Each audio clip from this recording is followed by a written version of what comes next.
Latterell, and we've been discussing a proposed convention of the states to amend the U.S. Constitution to include a balanced budget amendment and some other issues surrounding the 2014 legislative session that are happening here in South Dakota.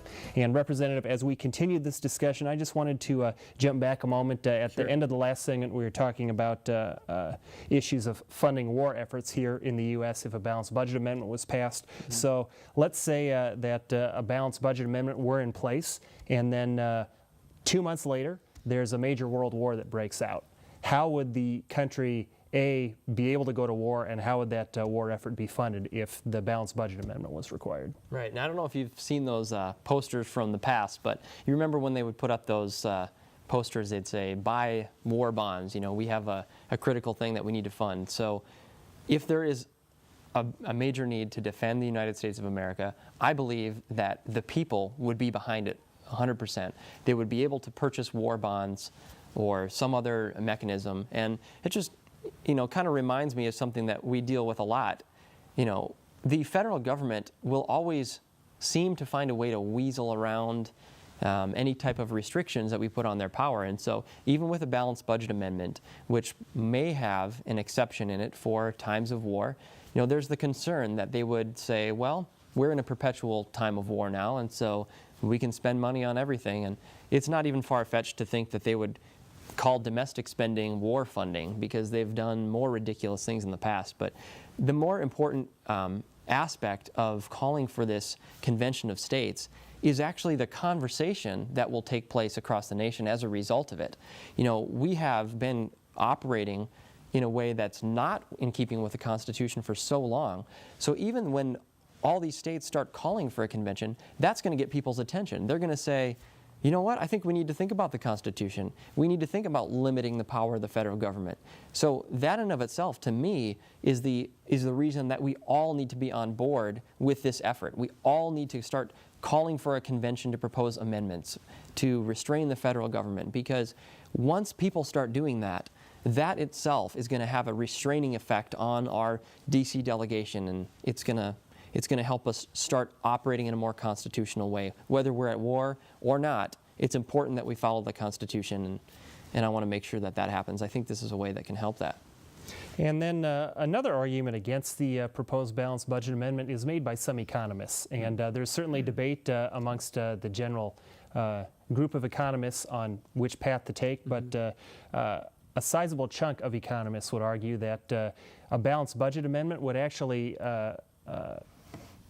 keep the country from being able to, or keep the government rather, from being able to stimulate the economy to move through an economic downturn quicker than if they just left things alone. What are your thoughts on that? Well, I studied economics in college. It was actually my minor. When I took my first economics class, I was so excited by what I learned that I just wanted to keep taking more classes to understand how this stuff works. And there's different schools of thought. Some people believe that the federal government can create jobs. The federal government can create economic growth. And from the data that I see, I don't believe that's true at all. Value is not created by a government. All they can do is shift it around and waste it. So I reject that thought. What we have now is an inflated economy. It's based on the excessive printing of money and the devaluation of money. The Federal Reserve has been doing that for years, and there is a huge economic correction coming very soon.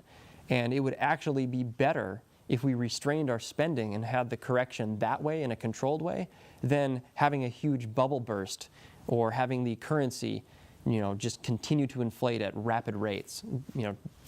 There's two ways to go. There's going to be a correction. I would rather see it come through reduction in spending rather than an implosion based on the currency. And if we look at the general process again of how this convention of the states would be held, this Article 5 convention has never been held in the history of the country so far. That's right. So as far as explaining that process, I mean, once the 34 states would make that call for a convention, what's the timeline for when Congress would have to make a decision by and the convention would be held?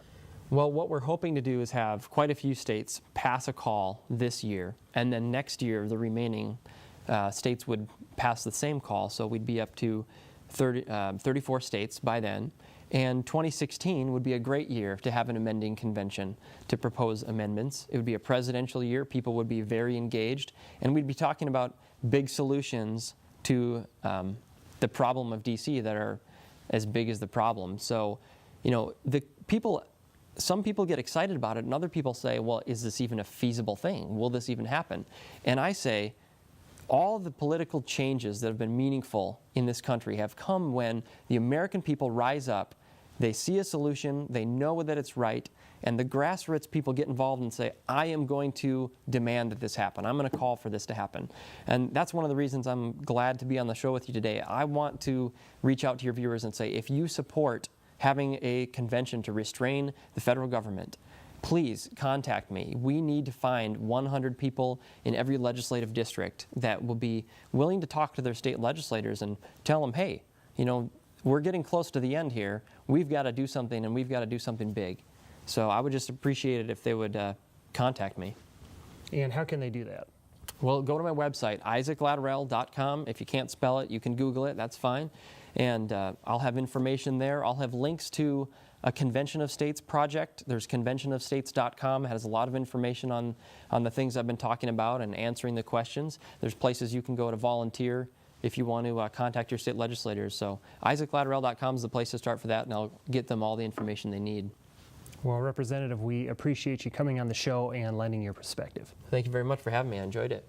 And we're also interested in your feedback and comments here at The Facts. Please send your emails to feedback@centralplainsnews.com. And be sure to tune in next week because we'll be back with more of The Facts.